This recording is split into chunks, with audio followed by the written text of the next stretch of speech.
Hello, I welcome you all in this presentation related with the subject fundamentals of surface engineering.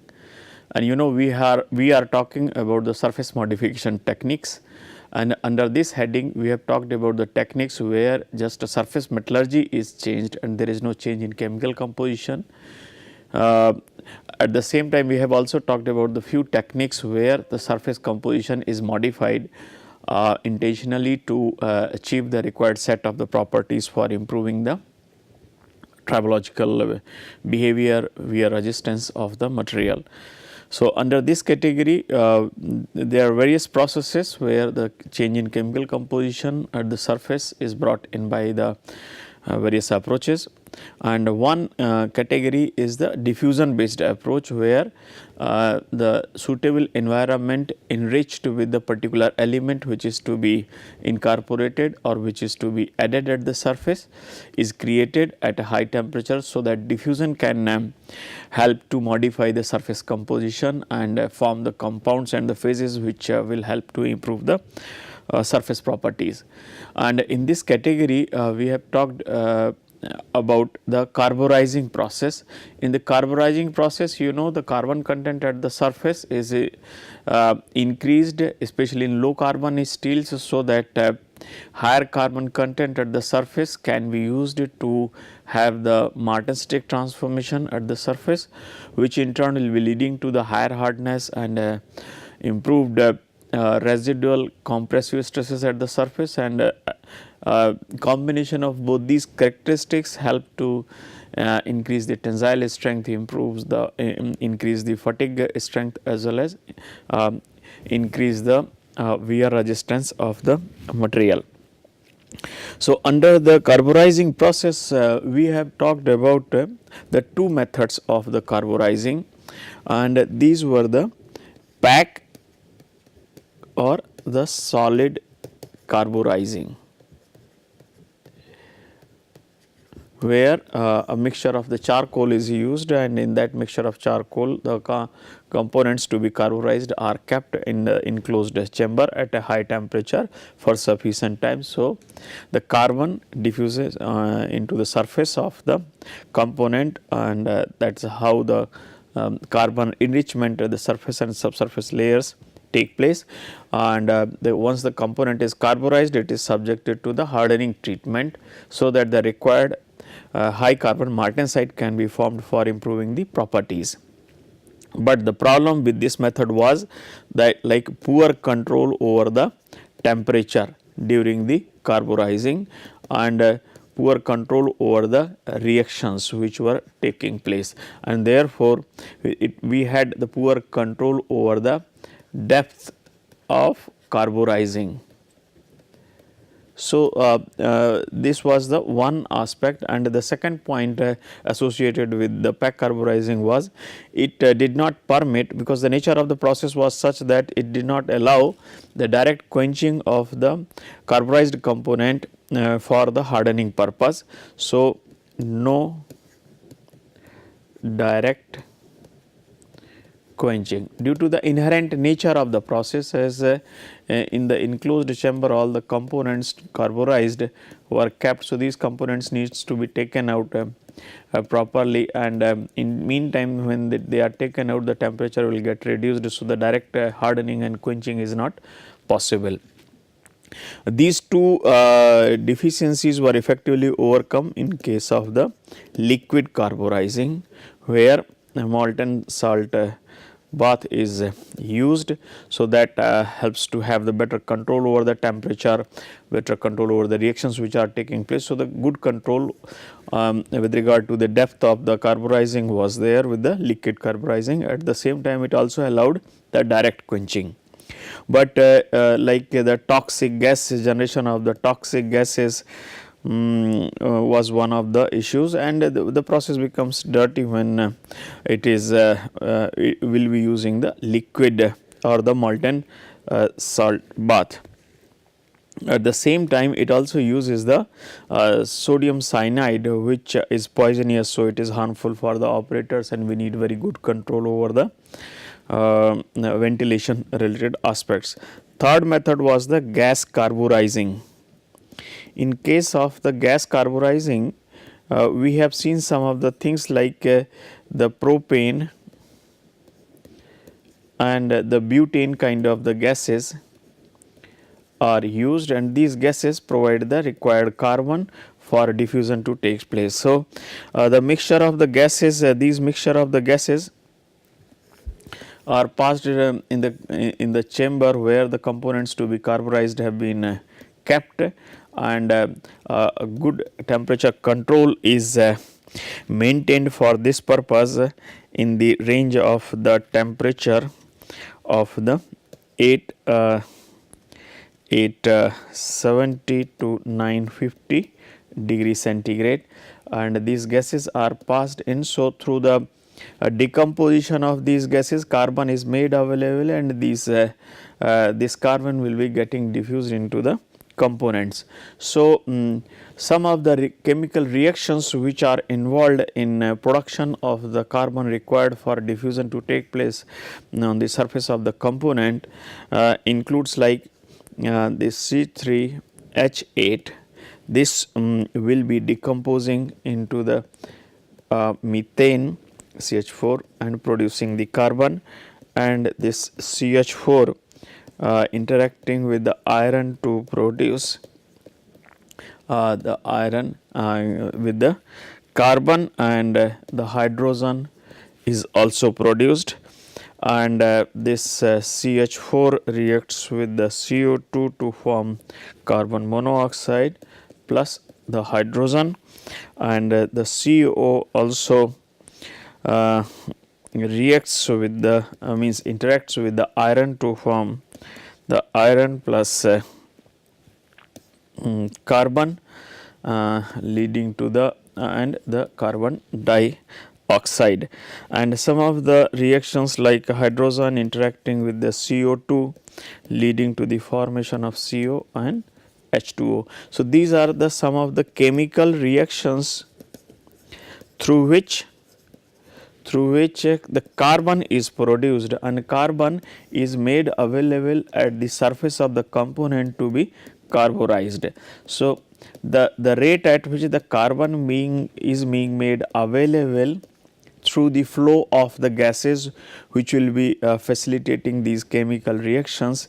So, the flow of these gases will be ensuring that required carbon is available at the surface, but the carbon under the environmental conditions in which the component to be carburized has been kept of a certain temperature range like 870 to 950 degree centigrade. At this temperature, this carbon, due to the concentration gradient at the outside and at the surface and within the component, the carbon will be getting diffused within the steel component at a certain rate. So, the rate of carbon diffusion into the steel component, this should be this will be a particular rate as per the temperature conditions and the kind of the metal system. So, obviously, the metal will be in the austenitic state.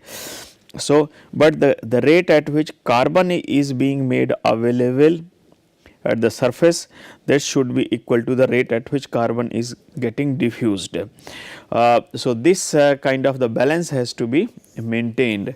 So, whatever the rate at which the carbon is getting diffused into the steel, at the same rate it should be made available, else a deposition of the carbon at the surface will start, and this will hinder or adversely affect the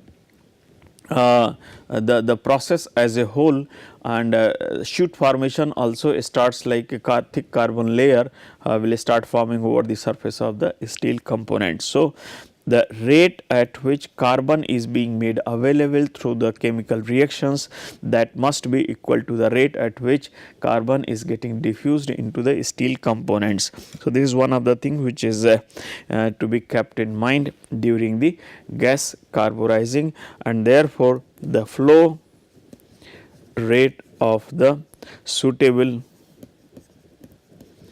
gas mixture being used for carburizing purpose, that must be maintained properly, else it will be adversely affecting the carburizing process, as a whole. There is another variant of the carburizing which is called vacuum carburizing.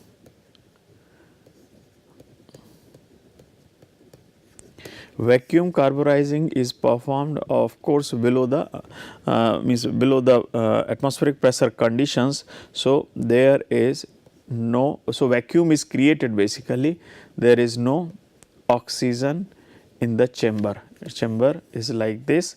So, the vacuum is created by taking out all the gases which are present, and inside this chamber we will be putting the component to be carburized, and these racks, and then it will be fed with the gases for carburizing purpose. So, the methane is fed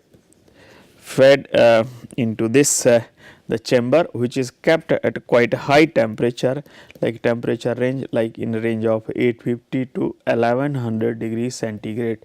So, this temperature is much higher than what is normally used in the pack carburizing or the liquid carburizing. So, in the absence of the oxygen, there is no oxidation tendency of the steel surface which can lead to the oxidation or the loss of alloying elements from the steel surface.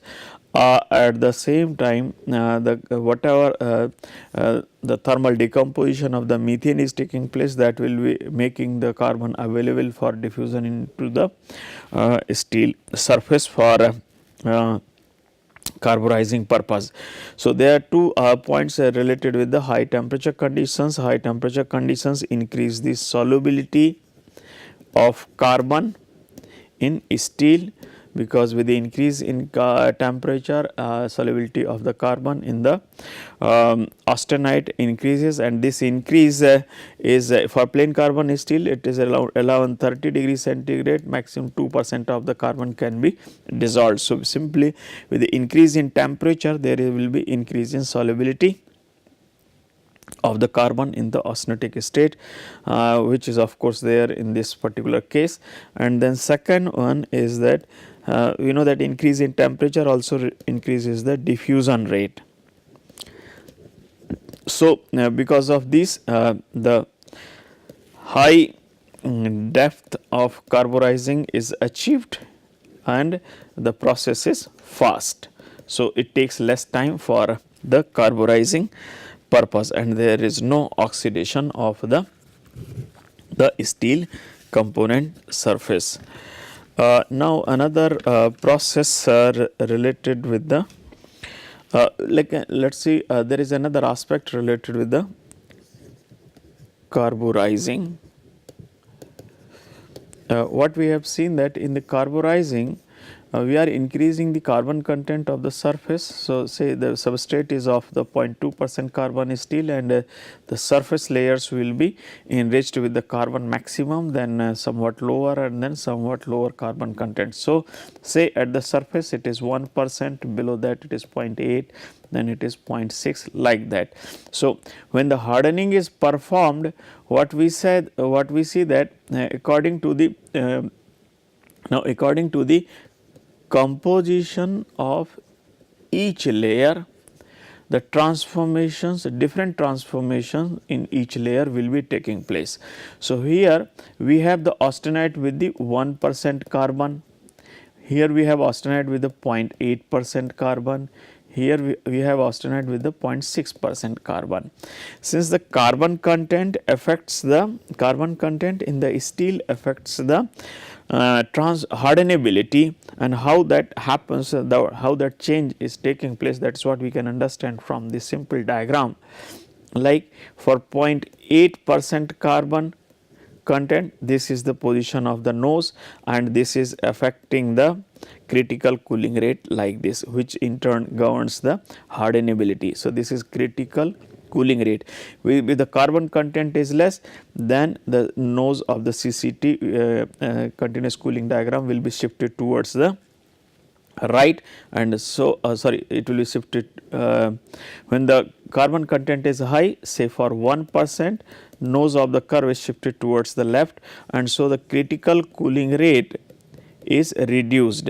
This increases the hardenability. So, with the increase of carbon content, the hardenability is increased.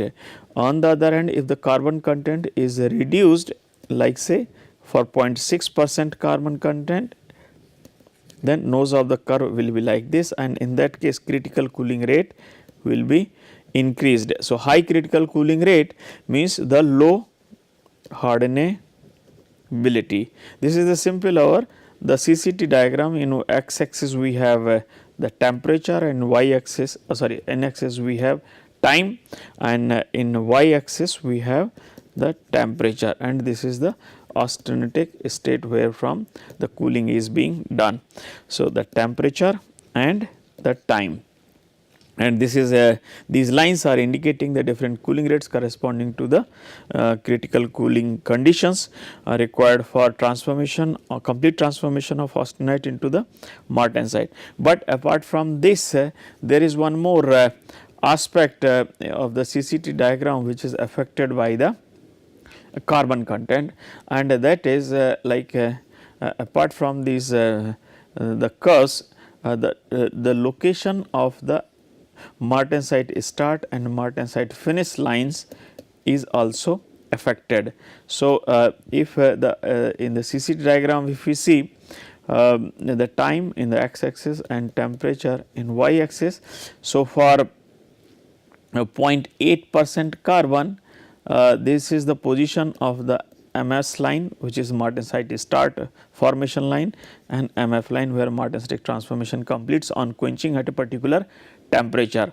So, if we quench it at this temperature, there will be 0 martensite formation, austenite to martensitic transformation, and below this certainly this is the temperature at which martensitic transformation will start, and here that martensitic transformation will complete. If we see, if we quench, then here we will get that 10% of the austenite is transforming into the martensite, and then balance it has 95% of the austenite. If we quench at this temperature, maybe 50% martensite and 50% austenite. Further lower temperature of the quenching, maybe 90% martensite plus 10% of the austenite. So, if we are quenching below the MF temperature, then only the 100% austenite to martensitic transformation will be taking place, and with the increase of the carbon content.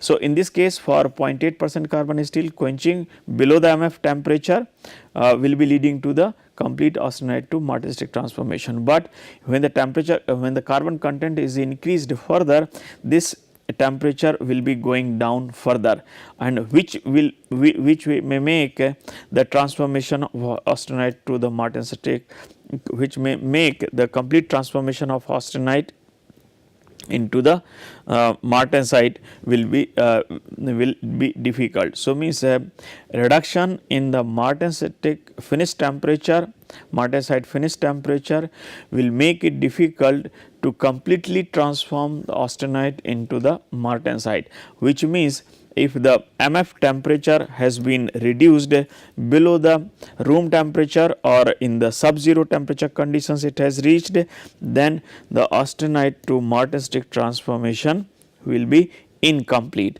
and in that case the structure will primarily have the transformed martensite, the martensite which has been formed due to the transformation, plus the retained austenite which could not be transformed into the martensite, and this retained austenite is soft, it is tougher than the martensite, and because of this now we will see from the carburizing point of view, since at the surface we are having much higher carbon content while below the surfaces are having the lower carbon content. So, there is a possibility that the surface layers where carbon is too much, we may have the martensite plus retained austenite,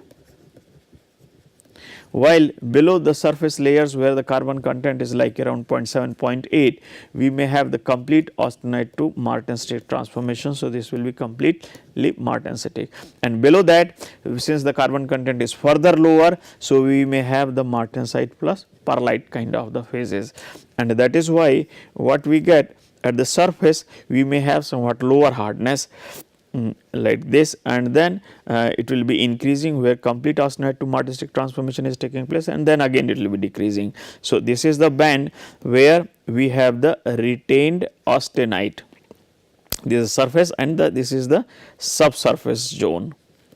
This is the zone where we have the complete martensitic transformation, and this is the zone where martensite plus the perlite or other soft phases are present. So, this side we have the increasing fraction of the soft phases like perlite or bainite, but there will be the zone where we will have the martensite complete martensitic transformation. So, this is the kind of the logic behind somewhat having somewhat lower hardness at the surface if the carbon content is too high, and this is what is to be kept in mind when the carburizing is done. Another process is the cyaniding.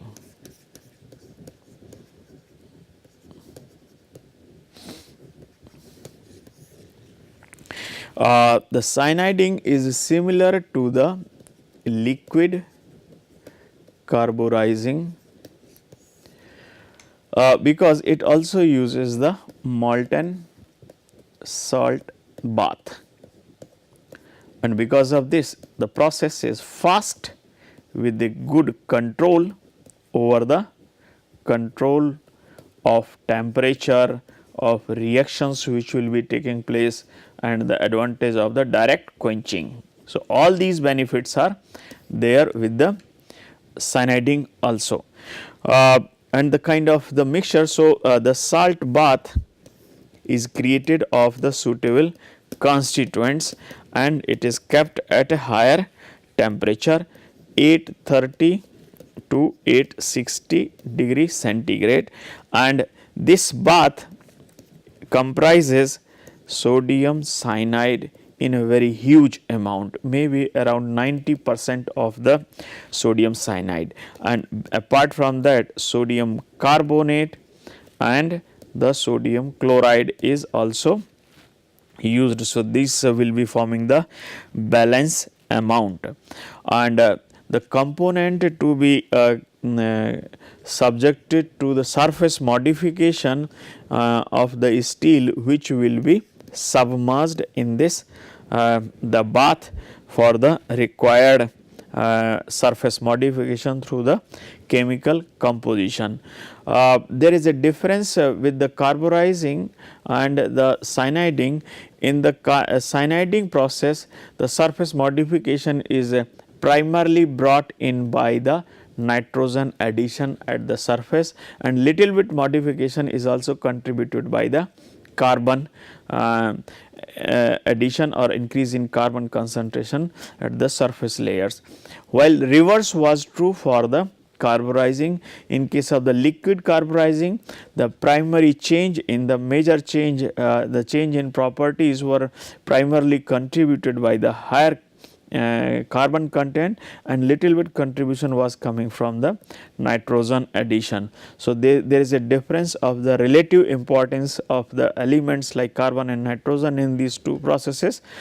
In cyaniding, it is the nitrogen that predominantly controls the surface modification, while in liquid carburizing it is the carbon that governs the properties and the surface structures with regard to the surface modification. So, during this process some of the chemical reactions which also take place, and they will be making the carbon and nitrogen available for the chemical reactions. So, the chemical reactions which are observed during the cyaniding process include like twice of NaCN reacting with the oxygen to form twice NaCNO, and this will be further reacting with the oxygen to form Na2CO3 CO plus nitrogen. So, this will be making available the nitrogen, and then CO will be providing CO2 plus C. So, this is how both carbon and nitrogen are being made available for enhancing the carbon as well as the nitrogen concentration on the steel surface. So, the nitrogen concentration during the nitriding process is increased in the range of 0.8 to 1.2%, while the carbon concentration at the surface layers is increased in the range of 0.6 to 0.7%. So, now both the surface and subsurface layers will be having the carbon and nitrogen. So, nitrogen will be basically interacting with the iron to form the iron nitride, and which in turn will be increasing the hardness, and the carbon will be leading to the formation of the high carbon austenite. So, to get the beneficial effects of both these elements, it is important that subsequent post cyaniding treatment is done, so that we can get the high carbon martensite as well as we can get the iron nitrides for the required improvement in the surface properties. But like for just for example, typical these are the typical values of the carbon and nitrogen which are achieved after the cyaniding process, and this the depth of surface modification depending upon the temperature and time combination for which cyaniding is performed, it can range from like say 150 to 600 micrometer, and accordingly we will see the kind of the variation like 0, 100, like 200, 400 and 600, and accordingly we will see the hardness will be varying like this. So, significant increase in the hardness at the surface and near surface layers is attributed to formation of this high carbon martensite as well as the iron nitrides. So, this is what you can see here, this is the hardness and this is the subsurface layer, and this is units are micrometer. Just for example, I have given this idea. Now, I will summarize this presentation. In this presentation basically I have talked about the two carburizing processes and one cyaniding process. Carburizing processes like gas carburizing or vacuum carburizing both primarily will be increasing the carbon content at the surface layers for improving the surface properties, while in case of the cyaniding process it is the enrichment of the carbon and nitrogen which helps to improve the surface properties. Thank you for your attention.